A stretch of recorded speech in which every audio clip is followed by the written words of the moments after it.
अच्छा जी, कल हमने टारगेट कॉस्टिंग पे बात शुरू किया, तकरीबन ख़त्म भी हमारी हो ही गई थी। टारगेट कॉस्टिंग के प्रिंसिपल तो हम सारे डिस्कस कर चुके थे। एक प्रैक्टिस क्वेश्चन भी देख लिया था हमने। क्वेश्चन नंबर 2 हमने कल डिस्कस तो कर लिया था, लेकिन उसको अटैम्प्ट करना हमारा रह गया था। तो before we start discussing question number 2, कोई इशू, कोई मसला मसाइल कल की डिस्कशन से? टारगेट कॉस्टिंग क्या है, टारगेट कॉस्ट कैसे डिटर्मिन की जाती है, target profit, estimated cost and then cost gap, how to close the cost gap. किसी टर्म पे, किसी कैलकुलेशन पे गाइडेंस चाहिए?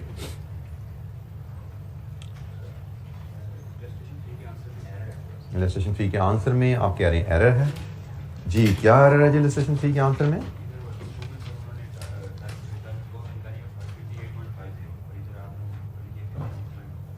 अच्छा, टाइपो है कि क्या? ठीक कौन सी है?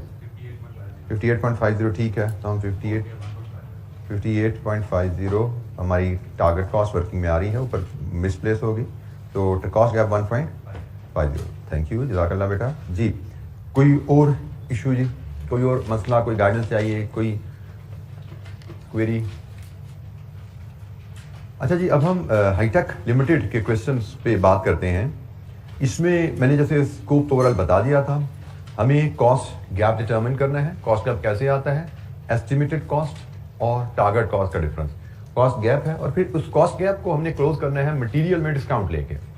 हमसे पूछा गया कितने % डिस्काउंट लेना है, तो cost gap over material cost, हमें प्रोडक्ट की जो मटेरियल कॉस्ट मिलेगी उस पर हम डिस्काउंट करें, उस पर डिवाइड करेंगे तो हमें कॉस्ट गैप मिल जाएगी। डाटा मैंने ज्यूम किया था, जैसे अगर कॉस्ट गैप हमारा 110 का आ रहा है और मटेरियल कॉस्ट हमने एस्टिमेटेड कॉस्ट की कैलकुलेशन में 100 यूज़ की है, तो 10% डिस्काउंट जैसे इस तरह में आंसर निकालना है। सो पहले कॉस्ट गैप, बल्कि सबसे पहले कहें, सबसे पहले एक्सपेक्टेड कॉस्ट या एस्टिमेटेड कॉस्ट, फिर उसको कंपेयर करके टारगेट कॉस्ट से कॉस्ट गैप आएगी, और कॉस्ट गैप को फिर हमने डिवाइड करना है एस्टिमेटेड कॉस्ट में मटेरियल कॉस्ट से, ताकि हमें पता लग जाए कि ये कॉस्ट गैप हमें ये रिमूव करना है। अगर मटेरियल में डिस्काउंट लेके तो मटेरियल कॉस्ट में कितने % कमी हमें चाहिए।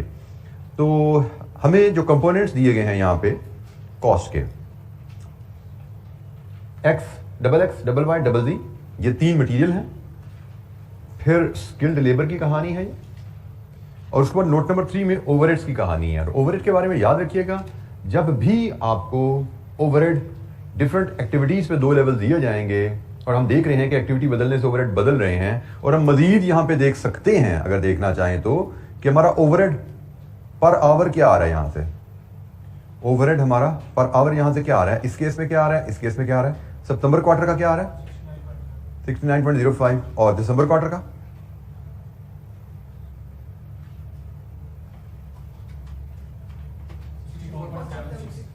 0.76।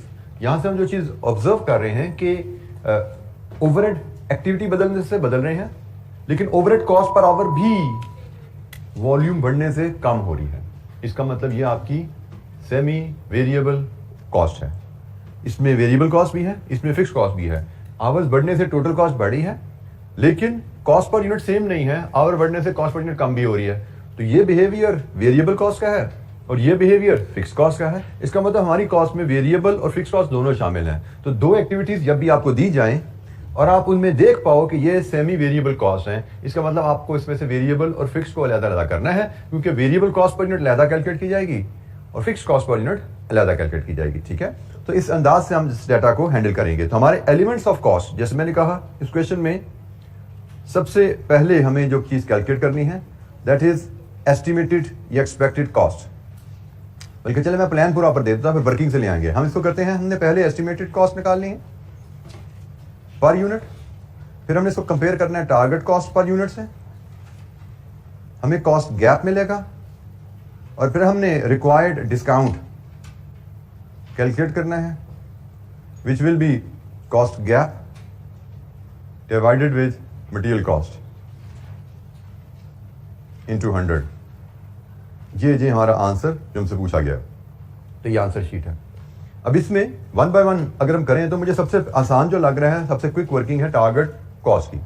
हमें बताया गया है कि हमारी एक्सपेक्टेड प्राइस 11,000 है और हमारा टारगेट प्रॉफिट 40% है। तो 11,000 में से 40% लेस करो यार, 11,000 का 60% ले लो, एक ही बात है ना, 6,600।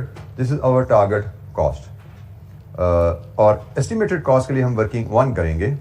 ये डिटेल वर्किंग होगी जिसमें एलिमेंट वाइज हम सब कॉस्ट कंपोनेंट्स को कंसिडर करके हम material cost per unit determine करेंगे। और वर्किंग वन में जो मैंने अभी आपसे सवाल पढ़ते हुए कहा कि हमारे जो कंपोनेंट्स हैं, एक डबल एक्स है, एक डबल वाई है, एक डबल जेड है, एक स्किल्ड लेबर है, वेरिएबल ओवरहेड है एंड फिक्स्ड ओवरहेड्स हैं। ये कंपोनेंट्स शायद हैं, तो इनको लेके हमारी कॉस्ट बनेगी। तो let's start with x. X हमें कहा गया है एक यूनिट लगता है और वो 2350 का आता है, और नोट नंबर 2 के साथ इसको कंबाइन करके पढ़ें तो एक्स डबल एक्स में कोई वेस्टेज नहीं है, डबल वाई डबल जी में वेस्टेज है। सो डबल एक्स में कोई वेस्टेज नहीं है, लेकिन 15% ड्यूटी का जिक्र है।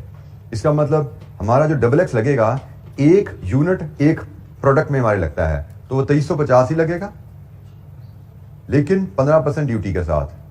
तो हमारी डबल एक्स की कॉस्ट क्या होगी? 27.02 मिस 1.15 से मल्टीप्लाई किया मैंने, 15% ऐड किया, 2350। एक यूनिट यूज होना है, कोई वेस्टेज नहीं है, 15%, लेकिन इस पे ड्यूटी हमें पे करनी पड़ेगी, custom duty and charges. Double Y की बात करें तो हमें 1400 रुपये पर केजी मिलता है और हमें 1.5 केजी चाहिए, 1.5 केजी चाहिए, लेकिन इसमें वेस्टेज भी है। कितनी वेस्टेज है? डबल वाई और डबल जेड में 6% of the input quantity, input का 6% वेस्ट हो जाता है। इसका मतलब ये क्वांटिटी नेट ली जाएगी, ये क्वांटिटी आपकी नेट है, और कॉस्ट हमेशा ग्रॉस पे मेजर की जाती है, यही कहानी है ना।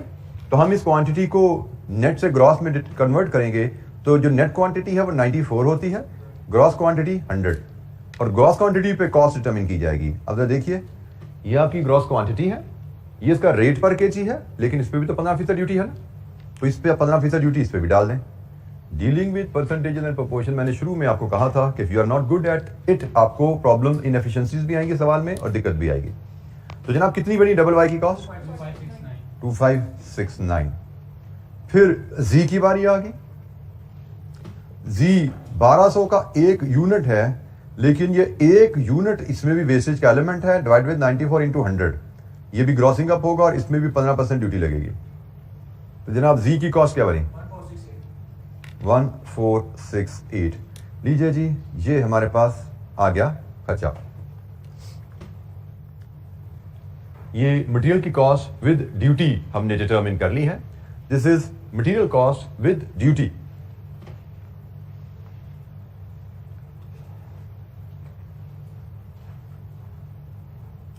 अच्छा, जब हम स्किल्ड लेबर की बात करें तो स्किल्ड लेबर, उसने कहा जी 1.8 स्किल्ड लेबर आवर 200 रुपए के हिसाब से लगना है, लेकिन हर 8 घंटे में से 30 मिनट आपके सेटअप में गुजर जाते हैं। यही बात है। इसका मतलब आप 8 घंटे की तनख्वाह देते हो, काम होता है सिर्फ 7.5 घंटे। तो भाई ये तो सेटअप का जो टाइम है, ये तो रूटीन का अनअवॉइडेबल टाइम है ना। तो हमें, इसका मतलब हमें 1.8 आवर काम करवाने के लिए 1.8 से ज्यादा टाइम की सैलरी पे करनी पड़ेगी। तो वो कितनी ज्यादा है, वो रिलेशनशिप यहां से आप निकालोगे। ये जो 1.8 आवर हैं ये वर्किंग आवर हैं, तो रिलेशनशिप है 7.5 घंटे इंटू 8। हमने इसको अपवर्ड रेज करना है ना, इसको 1.8 से ज्यादा आवर्स की तनख्वाह हमें देनी पड़ेगी ना 1.8 काम कराने के लिए। तो ज्यादा तनख्वाह देने का मतलब, आप इनकी पैकेज देख लो क्या है। 8 घंटे की तनख्वाह देते हो तो 7.5 आवर काम होता है, ये लिखा है यहाँ पे। 8 घंटे की तनख्वाह देते हो तो 7.5 आवर काम होता है। तो यहाँ पे मैंने यूनिटरी मेथड लगाया कि 8 घंटे में से 7.5 काम होता है, तो 1.8 में से कितना होगा, आपके पास आ गया। ठीक है जी, इस इक्वेशन से कि 1.8 वर्किंग आवर्स है, तो पेड आवर्स 8 है, तो 1.8 divide with working hours of 1 shift into paid hours 1 shift. ये रिलेशनशिप को यूज किया। ये मेरे पास जनाब सैलरी के आवर्स आ गए, इसको 200 से मल्टीप्लाई किया रेट से जी, 384। तो जो आइडल टाइम का इंपैक्ट था उसको भी हमने यहां पे शामिल कर लिया।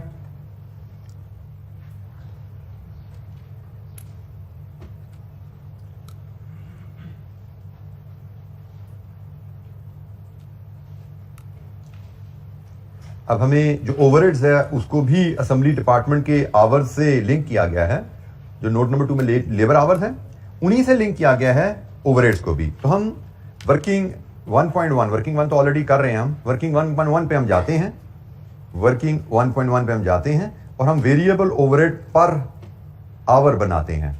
हमने हाई लो मेथड सीखा हुआ है, cost at the high activity minus cost at the low activity divide with hours at the high activity minus hours at the low activity. तो जनाब यहां से बताइए आपके वेरिएबल ओवरहेड रेट क्या आया per hour, variable overhead cost per hour क्या है?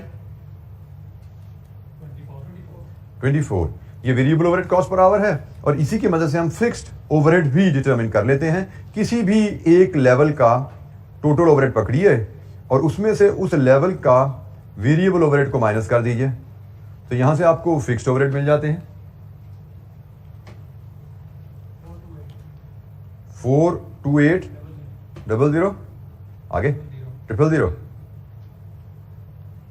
ये 42 मिलियन बोला आपने? नहीं, 42.8 मिलियन बोला, ठीक हो गया। तो ये जनाब हमारे पास फिक्स्ड ओवरहेड आ गए। वेरिएबल ओवरहेड तो पर आवर है और हमने शायद कल ही बात की थी कि जब लेबर का आइडल टर्म आ भी जाए तो वेरिएबल ओवरहेड जो है वो वर्किंग आवर्स पे बेस करते हैं। 24 पर आवर है तो 1.8 इंटू 24 कितने बने? 43.20। फिक्स्ड ओवरहेड ये तो 42.8 मिलियन है, हमें तो पर आवर चाहिए, तो फिक्स्ड ओवरहेड को पर आवर कैसे बनाते हैं? Normal annual capacity note number 3 में बताया गया है। Normal annual capacity of 4 million skilled hours है। तो हमने पढ़ा हुआ है कि अगर एनुअल कैपेसिटी आवर्स में गिवन है तो पर आवर रेट बनाने के लिए annual overhead divide with annual capacity करेंगे। तो बाय द वे ये जो ओवरहेड है ना ये एनुअल नहीं है, क्वार्टरली डाटा था ना, तो ये क्वार्टरली है। यहां से हमने टोटल फिक्स्ड ओवरहेड पर क्वार्टर बनाए, बल्कि इसको मैं कहता हूं फिक्स्ड ओवरहेड पर क्वार्टर मिला है यहां से हमें पर क्वार्टर, और फिक्स्ड ओवरहेड पर आवर निकालने हैं। तो उसके लिए आप 4280000 को पहले 42.8 मिलियन को पहले 4 से ज़रब दो ताकि ये साल का खर्चा बन जाए। साल का खर्चा बन गया, इसको साल के आवर से डिवाइड कर दो तो ये पर आवर आ जाएगा 42.8 मिलियन।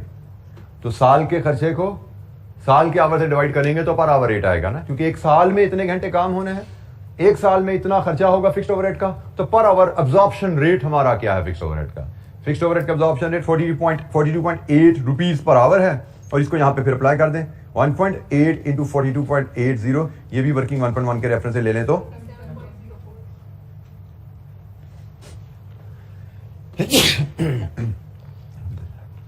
जी जनाब। Any other cost component? Note number 4 का एक कंपोनेंट रह गया जी, मशीन। नोट नंबर 4 में एक कंपोनेंट दिया गया है कि मशीन खरीदी जाएगी जो कि सिर्फ इस मकसद के लिए खरीदी जाएगी। मशीन आएगी 15 लाख की। तो जनाब हम यहां पे मशीन की कॉस्ट ऐड करें। अब ये 15 लाख की मशीन खरीदेंगे हम और ये चलेगी हमारी पूरी इस प्रोडक्ट की लाइफ में, और इस प्रोडक्ट की लाइफ में पहले पैराग्राफ के में जो टेबल दिया गया बताया गया है 5 लाख यूनिट बनाने हैं। तो यहां से पर यूनिट कॉस्ट बना लो। 15 लाख की मशीन से अगर आप 5 लाख यूनिट बनाएंगे तो पर यूनिट कॉस्ट क्या आएगी? 3।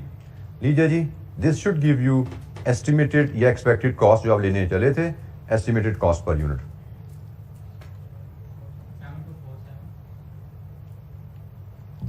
$7247.24।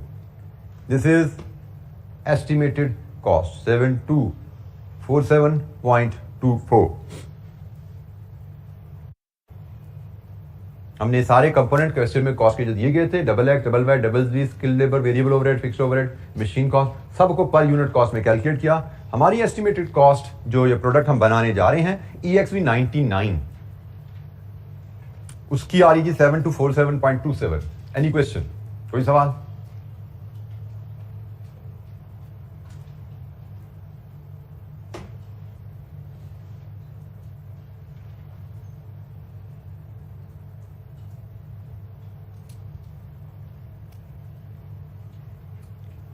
अच्छा जी, अब हम 7247.27 को यहाँ फीड करें, 7247.24 को फीड करें तो कॉस्ट गैप कितना आ जाए, 647.24 और कॉस्ट गैप लेना है तो 647.24 डिवाइडेड विद ये जी मटेरियल की कॉस्ट है, इनका तीनों का सम कर लीजिए, यही तीन है ना मटेरियल, तीनों का सम बताइए क्या है। वर्किंग वन के रेफरेंस से तीनों कॉस्ट आ रही हैं, कितना जी, 6740, ये जिनका सम है ये आप यहाँ पे 6740 फीड कीजिए इनटू 100, 9.6, 2 डेसिमल तक जाते हैं नॉर्मली, 60%। ये है जी डिस्काउंट जो हमें चाहिए, 9.6%। दिस इज द डिस्काउंट जो कि हमें मटेरियल कॉस्ट में मिल जाए तो हम अपना टारगेट प्रॉफिट अचीव कर पाएंगे।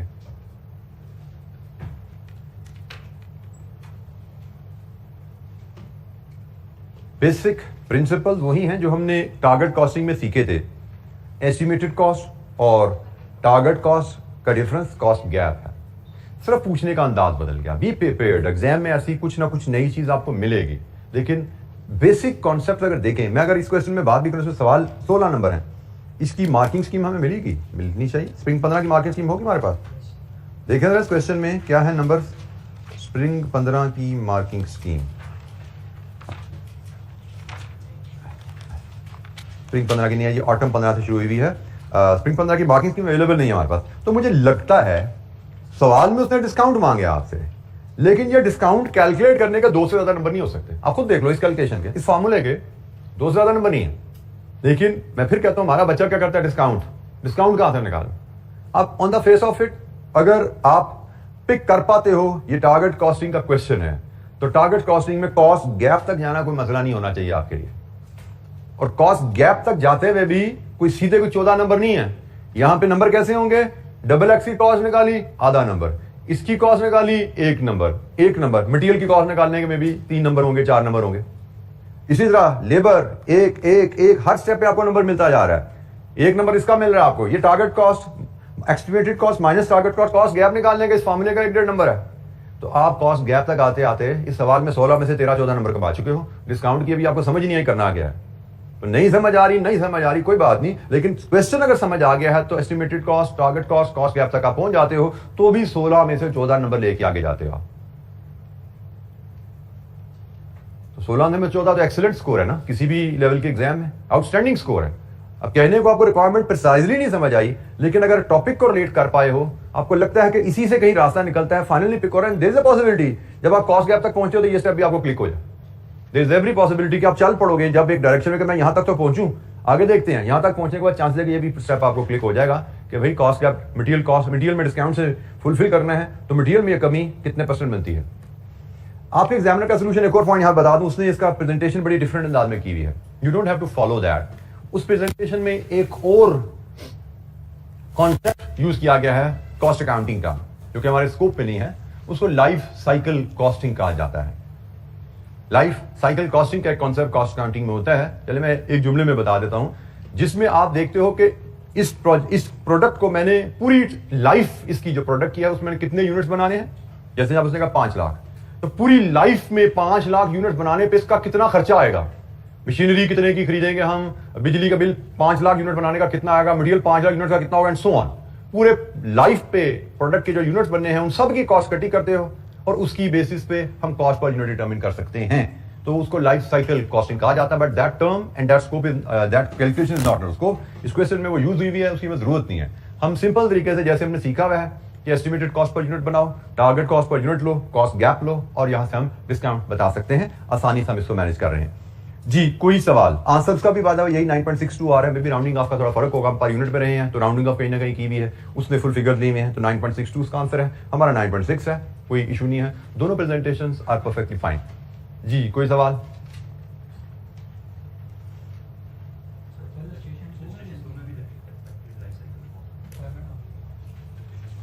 एक्सप्लेनेशन 2 में आप कह रहे हैं कि एस्टिमेटेड लाइफ साइकिल कॉस्ट मांगी गई है। तो चलिए फिलहाल तो आपने इसको देख लिया, लेकिन इसको अटेम्प्ट भी हमने बता भी दिया, लेकिन मैं फ्यूचर रेफरेंस के लिए इसको यहां से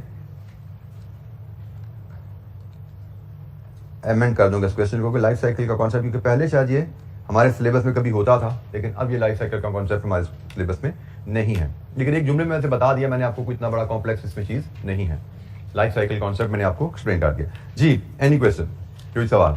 और यहाँ पे बाय द वे ये सवाल अज्यूमिंग लाइफ साइकिल कॉन्सेप्ट हमारे सिलेबस में है, तो सवाल हम मेथड ए से करें मेथड बी से करें फर्क नहीं पड़ता। हम लाइफ साइकिल कॉन्सेप्ट के तहत जैसे एग्जामिनर ने क्वेश्चन दिया है, पूरी लाइफ की 5 लाख यूनिट की कॉस्ट निकाल के सवाल हल किया है, या 1 यूनिट की कॉस्ट निकाल के सवाल हल करते हैं, as long as result is that 9.6%, it does not matter कि आप लाइफ साइकिल कॉन्सेप्ट पे करते हैं या सिंगल प्रोडक्ट के कॉन्सेप्ट पे करते हैं, कोई फर्क नहीं पड़ता, दोनों एक्सेप्टेबल मेथड्स हैं। जी, एनी क्वेश्चन, कोई और सवाल? अच्छा जी, अब हम मूव करेंगे अपने नेक्स्ट एरिया के ऊपर। ये एरिया, जैसे मैंने आपसे गालबन कहा था कि 3 चैप्टर्स इस एरिया में हम डिस्कस करने जा रहे हैं, चैप्टर 8, 9 एंड 10।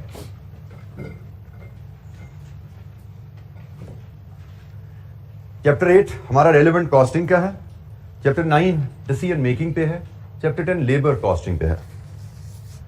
लेबर कॉस्टिंग का चैप्टर अक्सर हम बुक में भी ICAP की कहीं शुरू में भी मिलता है, और कुछ टीचर्स भी इसको शुरू में पढ़ा देते हैं, बल्कि 2 हिस्सों में पढ़ाते हैं। इसका आधा हिस्सा शुरू में पढ़ा देते हैं जो बेसिक लेवल है, और एडवांस हिस्सा इस लेवल पे आके पढ़ाते हैं। तो मैं सारा यहाँ डिस्कस कर लेता हूँ, क्योंकि पीछे बहुत ज़्यादा इसकी यूटिलिटी रहती नहीं है, तो फिलहाल मैंने सारा यहाँ पे डिस्कस करने का प्लान कर लिया, तो इससे कोई फर्क नहीं पड़ेगा इंशाअल्लाह।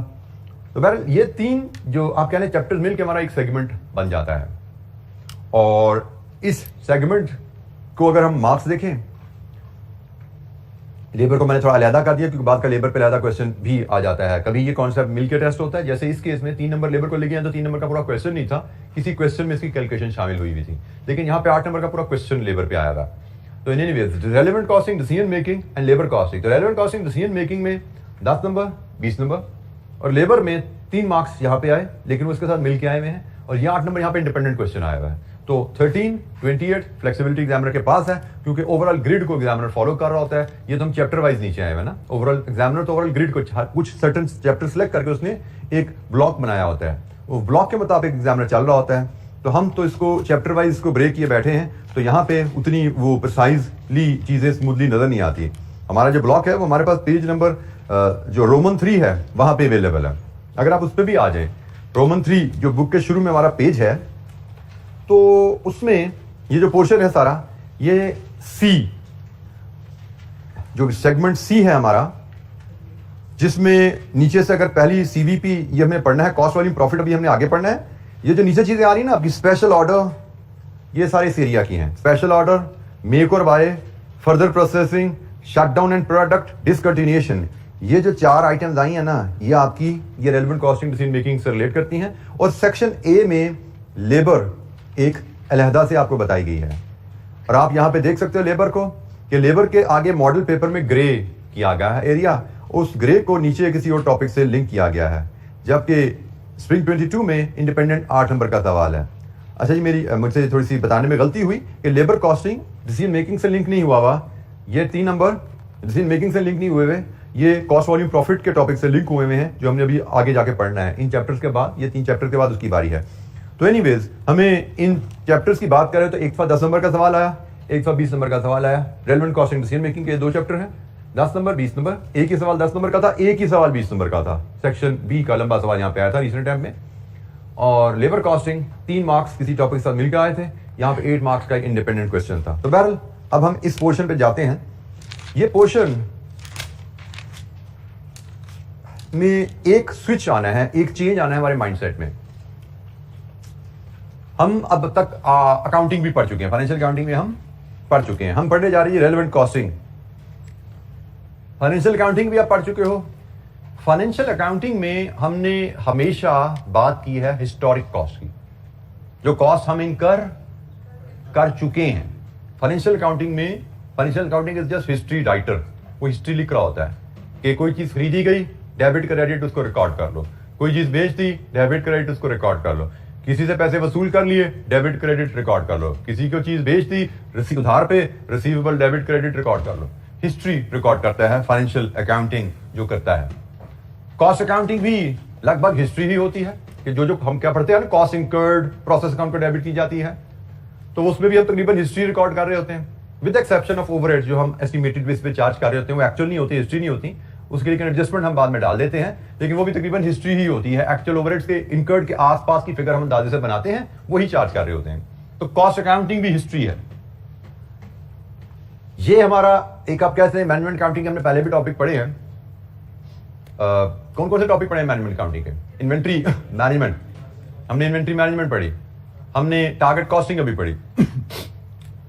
इन्वेंट्री मैनेजमेंट में हमने कोई क्या क्या कॉस्ट का डाटा यूज करते थे, हम क्या डिटरमिन करते थे इन्वेंट्री मैनेजमेंट में? प्राइमरली अगर बात करें ईओक्यू, एक फिगर को लेकर डिस्कस कर लें, हम इन्वेंट्री मैनेजमेंट में ईओक्यू निकालते थे। ईओक्यू क्या होता था, कोई डिफाइन करेगा? Economic order quantity, it is an order size which if followed, अगर हम उसको फॉलो करेंगे तो अगले साल एनुअल होल्डिंग कॉस्ट और एनुअल ऑर्डरिंग कॉस्ट का सम मिनिमम हो जाएगा अगले साल। फ्यूचर की बात थी। Management accounting talks about future, cost accounting financial accounting talks about past, history recording होती है। और अगर आप याद करो ईओक्यू की कैलकुलेशन में हमें ऐसे सवाल आए थे जिसमें हमने कहा था डी कौन सा लेना होता है? अगले साल की डिमांड, आने वाले साल की डिमांड। हमने कहा था सीओ क्या लेना होता है? कॉस्ट पर ऑर्डर, लेकिन आने वाले साल की। ऐसा भी सवाल आया था ना जिसमें पिछले साल की ऑर्डरिंग कॉस्ट कुछ और थी और बताया गया था अगले साल बढ़ जाएगी। तो हमने ये बात की थी भाई ईओक्यू अगले साल के लिए हम निकाल रहे होते हैं कि अगले साल हमने क्या ऑर्डर साइज फॉलो करना है, तो सारा डाटा अगले साल का लेना है हमने। सीएच के साथ भी यही मामला है, अगले साल की holding cost per unit per annum क्या होगी हमारी। तो मैनेजमेंट कॉस्टिंग जो होती है deals with the future, it helps you taking decision now which will maximize your profits और minimize your cost in future. Profit maximize होना, कॉस्ट मिनिमाइज होना एक ही बात है ना इन फ्यूचर। जबकि कॉस्ट अकाउंटिंग रिकॉर्डिंग हिस्ट्री, जो ये प्रोडक्ट बनाई है कॉस्ट पर यूनिट क्या आई है, एक यूनिट कितने का पड़ा है, हिस्ट्री बना चुके हैं प्रोडक्ट का। तो अब ये भी जनाब मैनेजमेंट अकाउंटिंग का एक अहम एरिया है। ये एरिया सिर्फ इसलिए अहम नहीं है कि इन 8 और 9 चैप्टर में से हमें 10-20 का सवाल आना है, ये एरिया इसलिए भी अहम है कि ये आपकी फाउंडेशन है। मे भी आगे आपने एमएफए भी पढ़ना है, उसमें भी ये कॉन्सेप्ट चलना है। आपने बीएफडी आगे जाके पढ़ना है, उसमें ये कॉन्सेप्ट चलना है। ये मैनेजमेंट अकाउंटिंग और फाइनेंशियल मैनेजमेंट की एक बहुत अहम फाउंडेशन है ये टॉपिक। और इनिशियली ये चैलेंजिंग इसलिए होता है कि हिस्टोरिक कॉस्ट हम पढ़ते आए हैं, हिस्टोरिक कॉस्ट को हमने ऑब्जॉर्व कर लिया है और ये रेलेवेंट कॉस्ट है which is entirely different from historic cost. और हमारे जहन में एक डिवाइड बनाने में दिक्कत होती है, हिस्टोरिक कॉस्ट और रेलेवेंट कॉस्ट, कॉस्ट और कॉस्ट है भाई ये क्या है, तो ये डिवाइड बनाने में डिफरेंस हमें इशू आता है। तो जरा आपने जहन में रखना है हिस्टोरिक कॉस्ट क्या होती है? Cost which has been incurred in past, जो पास्ट में हम इनकर कर चुके हैं। कॉस्ट अकाउंटिंग भी उससे डील करती रही है, फाइनेंशियल अकाउंटिंग में भी आप यही पढ़ रहे हो, ऐसा ही है ना? फाइनेंशियल अकाउंटिंग में भी आप यही पढ़ रहे हो, बट अब हम पढ़ने जा रहे हैं relevant cost which is not at all historic cost, not at all historic cost. Historic cost is never relevant cost. दोनों बिल्कुल poles apart हैं। तो जनाब हम relevant costing के चैप्टर में जा रहे हैं, हमें इसको पढ़ने की जरूरत क्यों पड़ी है? क्योंकि हम मैनेजमेंट अकाउंटिंग पढ़ रहे हैं और business manager they take decision for the future benefits of the organisation, और जिसका ऑब्जेक्टिव होता है प्रॉफिट को इंक्रीज करना। और यहां पे जो अहम बात है, जब आप फ्यूचर के बारे में डिसीजन ले रहे हैं, only relevant information should be considered. अब ये टर्म भी हमने कई बार यूज किया, ये रेलेवेंट नहीं है, ये रेलेवेंट है इसको छोड़ दो, ये रेलेवेंट है इसको ले लो, लेकिन उस वक्त हमने कॉस्ट, वहां पे हम रेलेवेंट इंफॉर्मेशन की बात करते थे, अब हम रेलेवेंट कॉस्ट की बात कर रहे हैं। तो रेलेवेंट कॉस्ट क्या होती है? जब भी आप डिसीजन ले रहे हो फ्यूचर के बारे में, you should only consider relevant cost. Relevant cost के हम 3 फीचर्स यहां पर आइडेंटिफाई करते हैं। पहली बात, it will be future cost. Past cost, historic cost will never be relevant. ये तो मैंने पहले ही आपको लकीर खाई दी थी हिस्टोरिक कॉस्ट के ऊपर। रेलेवेंट कॉस्ट हमेशा फ्यूचर कॉस्ट होती है। रेलेवेंट कॉस्ट हमेशा कैश फ्लो कॉस्ट होती है।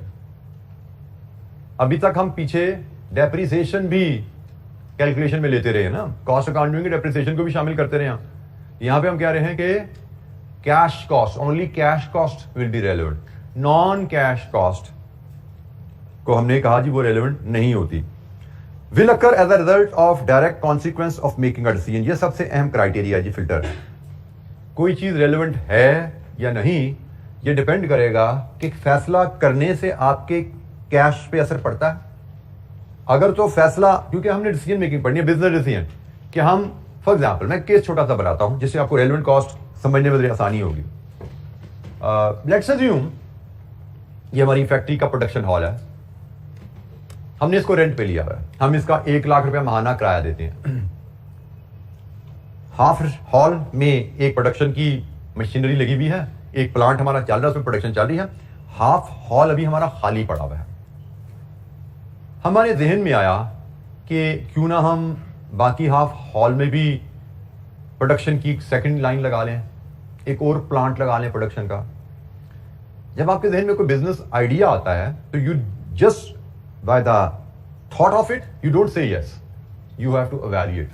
आप एवेल्युएट करते हो कि भाई अगर मैं दूसरा प्लांट भी इस हॉल में लगाऊं तो there are the methods for valuating such decision, पढ़ेंगे आगे चल के हम, मे बी कैप 6 में, बीएफडी में। But for the time being simple सा असूल जो आप अभी पिक कर पाओगे with your current knowledge base कि भाई हम प्लांट दूसरा तभी लगाएंगे ना जब उसको लगाने से हमें फायदा हो, और फायदा हम कैसे मेजर करते हैं? प्रॉफिट से।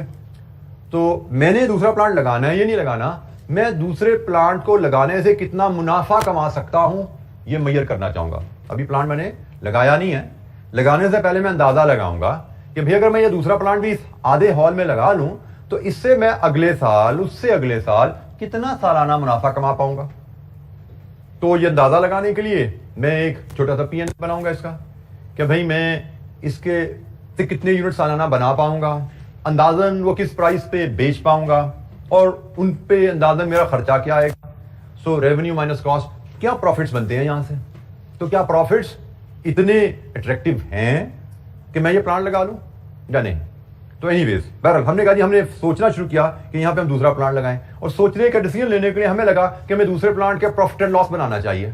एक प्लांट तो हमारा चल रहा है, इस प्लांट से हम क्या कमाएंगे उसका प्रॉफिट लॉस ज्यादा बनाते हैं। तो अब रेलेवेंट कॉस्ट की टर्मिनोलॉजी को हम यहां पे कैसे फिट करते हैं? जब मैं दूसरे प्लांट का प्रॉफिट लॉस बना रहा हूं तो क्या मुझे हॉल का रेंट दूसरे प्लांट की पीएनएल की कैलकुलेशन में लेना चाहिए? This is the key determinant. Answer is no, क्योंकि दूसरा प्लांट लगाने की वजह से मेरी जेब से रेंट नहीं जाएगा, वो तो पहले ही जा रहा है। दूसरा प्लांट लगाऊं या ना लगाऊं, मेरी जेब से रेंट पे कोई असर नहीं है।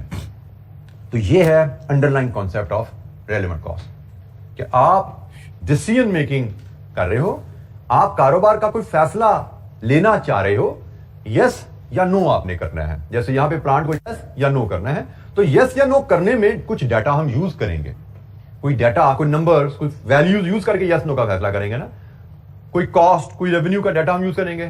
तो रूल इज वेरी सिंपल, सिर्फ वो डाटा यूज करना है इस प्लांट की वैल्यूएशन में जो यस या नो से बदलता हो।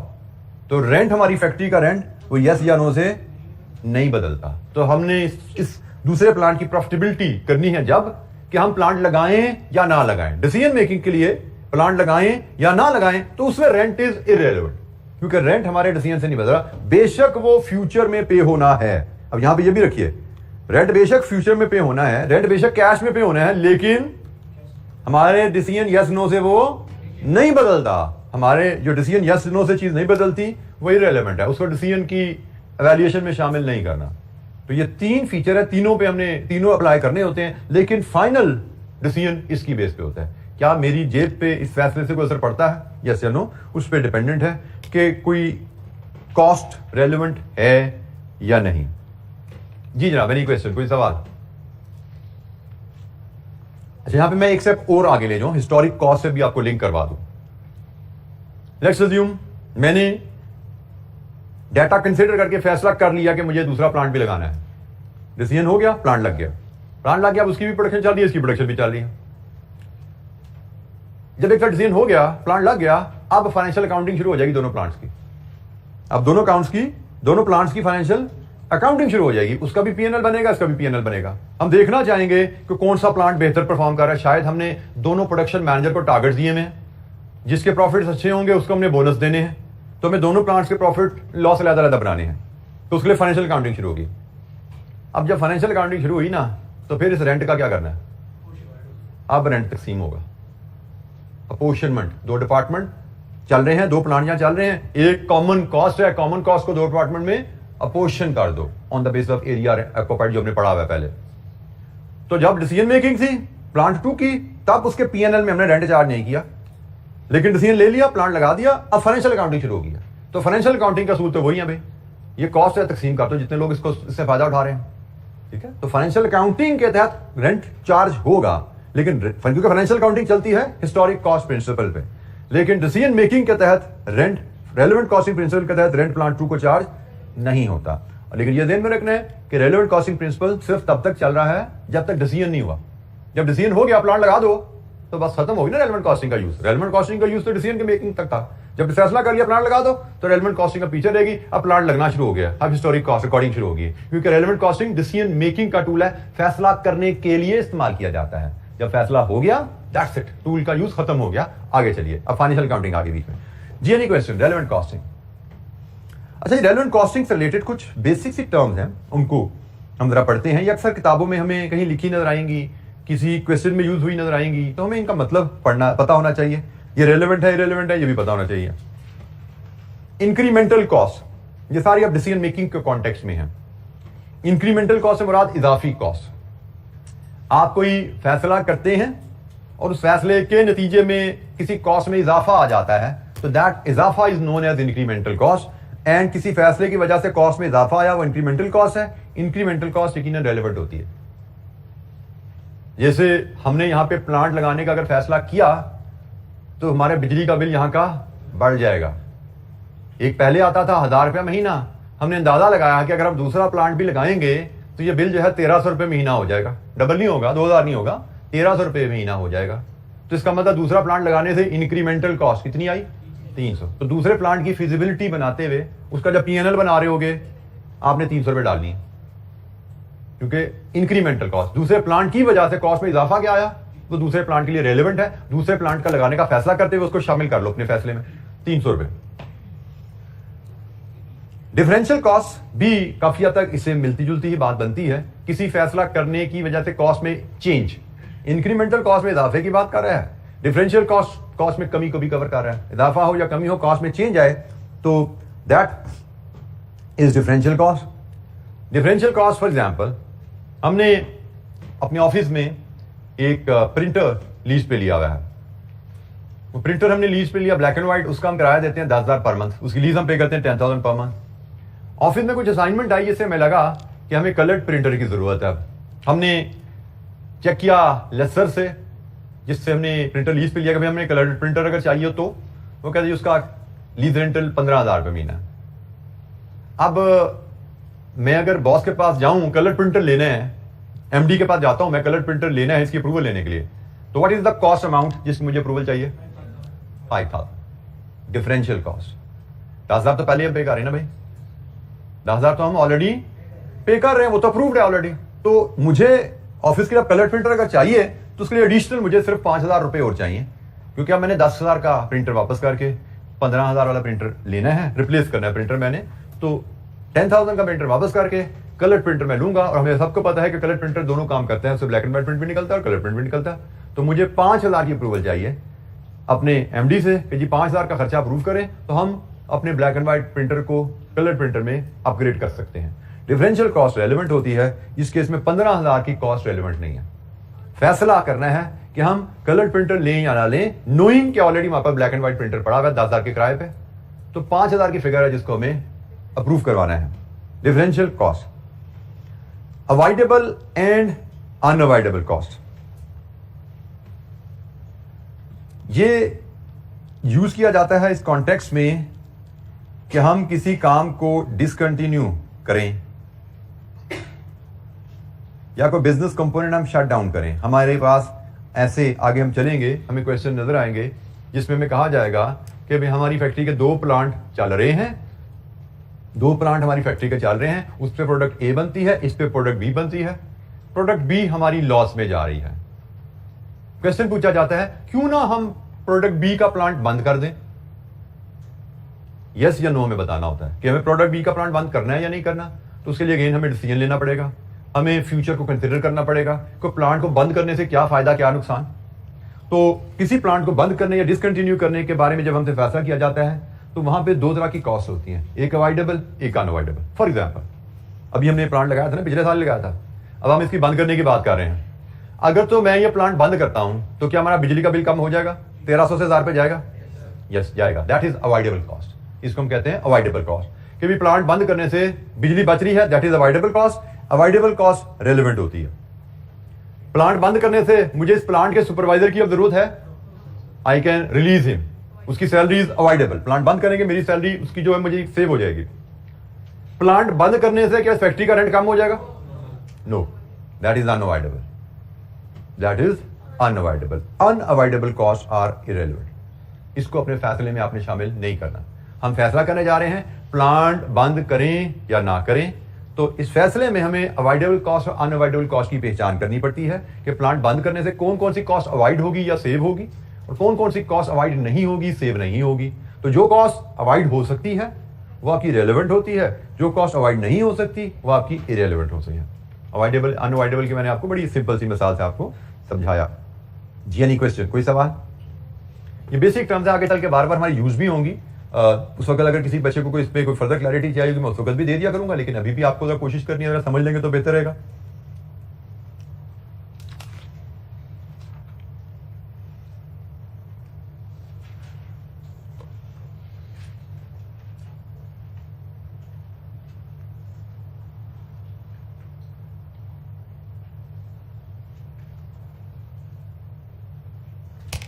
अच्छा जी, next is committed cost.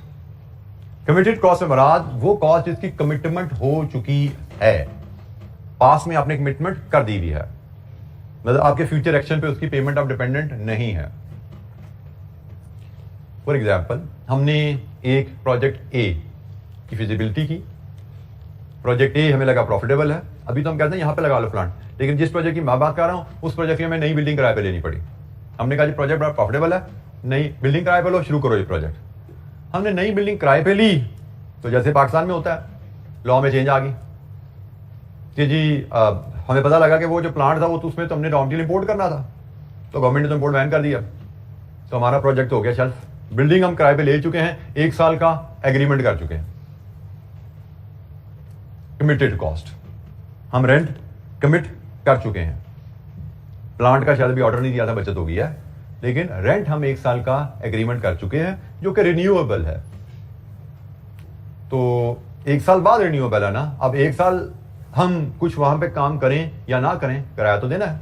This is called committed cost. अब मैंने कहा प्रोजेक्ट ए तो वहां नहीं हो सकता क्योंकि उसका रॉ मटेरियल इंपोर्ट होता था, तो मेरे पास एक और ऑप्शन आई प्रोजेक्ट बी की। मैंने सोचा क्यों ना प्रोजेक्ट बी वहां पे करें, लेकिन उसके लिए पहले फिजिबिलिटी बनानी पड़ेगी ना। प्रोजेक्ट बी की फिजिबिलिटी बनाने गए कि प्रोजेक्ट बी साथ वाली बिल्डिंग में करें या ना करें, तो प्रोजेक्ट बी की फिजिबिलिटी बनाते हुए rent of the building committed है, रेलेवेंट इरेलेवेंट? इरेलेवेंट।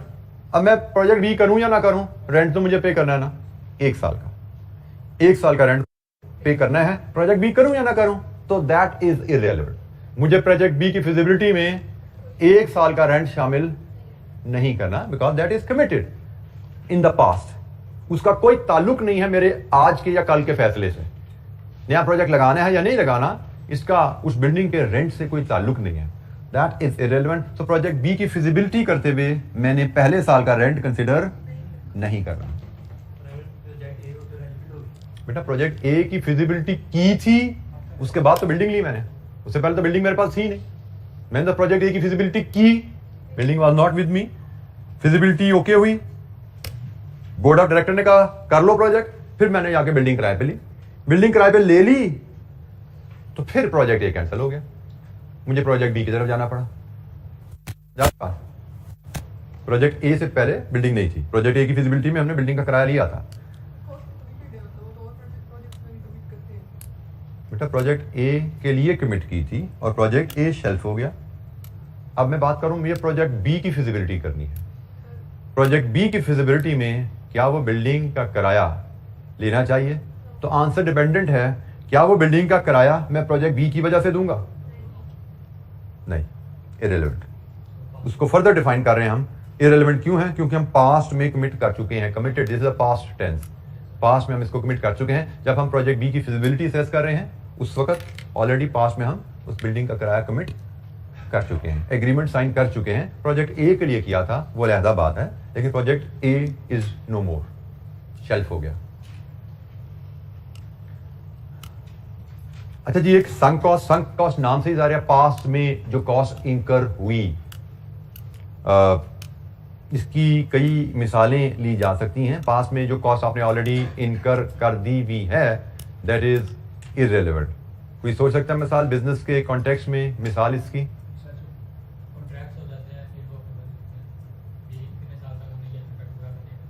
पास में जो कॉस्ट इनकर हम कर चुके हैं, पास में जो कॉन्ट्रैक्ट किया, कमिटमेंट किया, वो तो कमिटेड कॉस्ट में कहीं चली जाएगी। हम पास में कोई कॉस्ट इनकर कर चुके हैं। Research cost is an example of sunk cost. जैसे कल हम बात कर रहे थे टारगेट कॉस्टिंग के कॉन्टेक्स्ट में बात करें तो हमने कहा था हमने मार्केट सर्वे करके एस्टैब्लिश किया है कि हमें ये टारगेट प्राइस चाहिए, ये टारगेट प्रॉफिट चाहिए, उसके हिसाब से हमारा इतना कॉस्ट गैप है जो हमें खत्म करना है प्रोडक्ट लॉन्च करने से पहले। मार्केट सर्वे किया जाता है, उसमें कुछ खर्चा लगता है ना। हमने मार्केट सर्वे में कुछ खर्चा लगाया।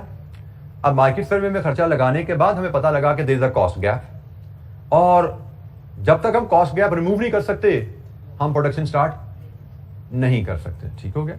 तो अब सर्वे इज अ पास्ट कॉस्ट। हम अगर प्रोडक्ट की कॉस्ट कैलकुलेट करने जाएंगे, ये प्रोडक्ट हमें कितने की बनेगी, तो उसमें सर्वे की कॉस्ट हम शामिल नहीं करेंगे। दैट इज पास्ट कॉस्ट, क्योंकि ये चीज क्लियर है। हम प्रोडक्ट बनाए या ना बनाए ये डिपेंड करता है हम कॉस्ट गैप को बंद कर पाए ना कर पाए। हो सकता है हम प्रोडक्ट बनाए ना, हो सकता है हम प्रोडक्ट बनाने का फैसला करें। ये तो डिपेंड करेगा हम कॉस्ट गैप को क्लोज कर पाए कि नहीं कर पाए। तो कॉस्ट गैप डिटर्मिन किया, उसमें खर्चा लग गया सर्वे का। अब कॉस्ट गैप डिटर्मिन करने के बाद हमने प्रोडक्ट बनानी है, तो एक्सपेक्टेड कॉस्ट का फैसला जब हम कर रहे हैं तो उसमें जो सर्वे पे जो खर्चा लगा होता है वो आप उस कॉस्ट में शामिल नहीं करते, because that is sunk, that is past, वो डूब गया है। एक अपॉर्चुनिटी कॉस्ट की टर्म है, इसमें इंशाल्लाह कल बात करेंगे। आज के लिए इतना ही। कल अपॉर्चुनिटी कॉस्ट की टर्म को डिस्कस करेंगे और हम फिर रेलेवेंट कॉस्टिंग के प्रिंसिपल्स पे बात करेंगे और न्यूमेरिकल भी इंशाल्लाह हम कल से शुरू कर देंगे। तो आज के लिए इतना ही, बाकी कल इंशाल्लाह। थैंक यू, अस्सलाम वालेकुम।